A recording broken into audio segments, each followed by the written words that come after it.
Hi,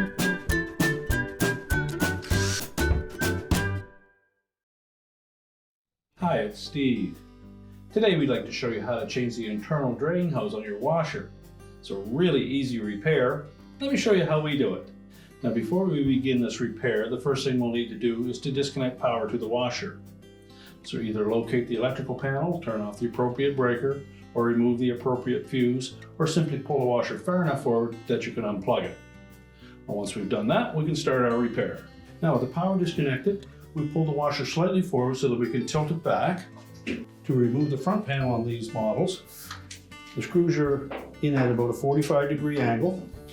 So you'll either need to use a stubby screwdriver or tilt the washer back. Other models have the screws that go straight through the front panel. Lower the washer down into position. Grasp the front panel on the sides and pull the bottom towards you while keeping a little upward pressure on it, and then allow it to unhinge the two spring clips from the main top. And we'll set the front panel aside. Now next we need to raise the main top. We'll do so by removing two 3/8-inch hex head bolts that secure the top to the cabinet, the one in each corner.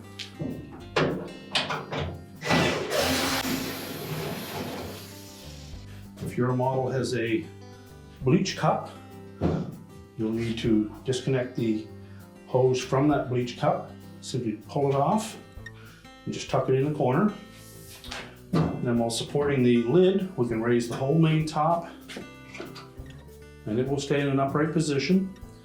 Just lower the lid down. We now have access to that drain hose. So there'll be a clamp at the outlet of the pump, and it also attaches to a siphon brake along the back. Now, the easiest way to remove it from that siphon brake is to take the siphon brake away from the washer back panel. It's held in place with 4 screws. If you choose to leave the siphon brake in place, you'll need to go in and cut the single-use clamp that attaches the hose to that. Now, if your washer has this style of clamp securing the hose, we'll use a 5/16 nut driver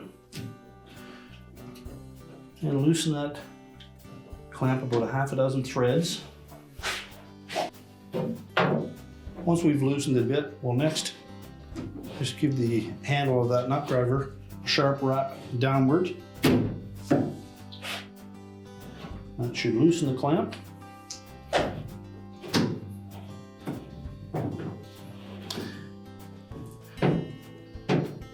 And then we can pull that hose off.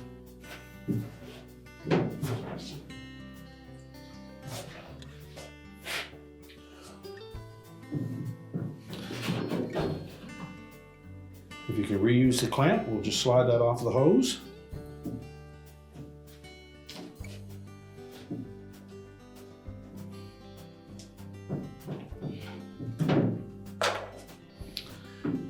And now we'll go up to the siphon brake and disconnect it from there.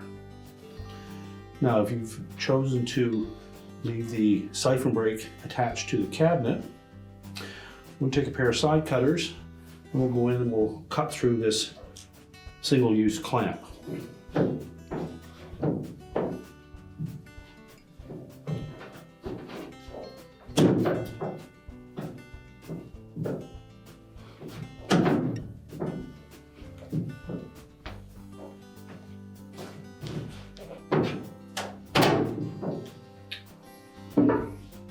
And once we've cut that clamp, we can remove that and discard it. And then we'll twist that hose to remove it from the siphon brake.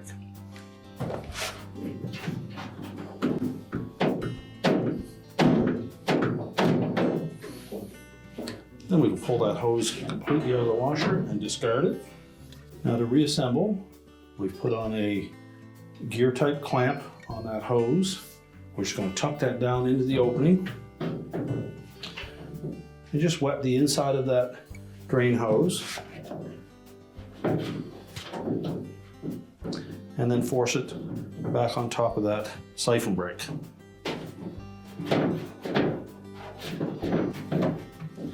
Make sure we have it fully inserted onto the siphon brake, and we can then slide the clamp up into position and tighten it.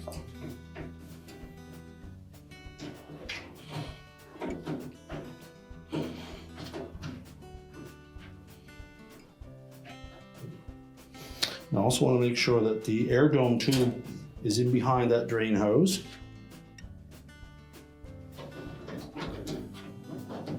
And then just tighten the clamp securely.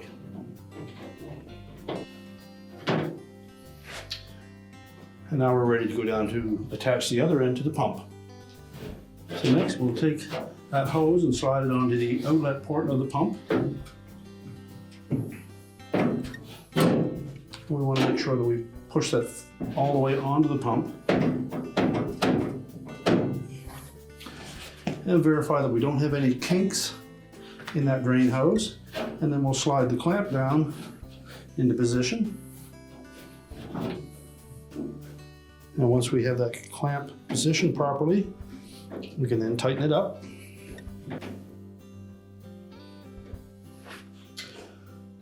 And now we're ready to put the front panel on. Now to reinstall the front panel, we want to make sure that we line up these two spring clips with two little notches that are underneath the leading edge of that main top.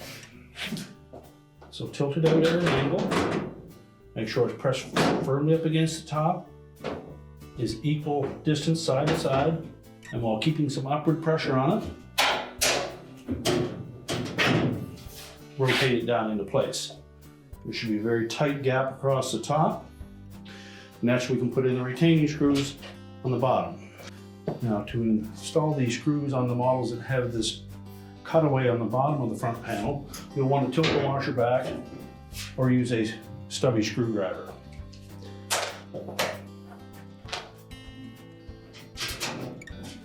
Make sure the front panel is flush to the cabinet. Then the screws will go in at about a 45-degree angle.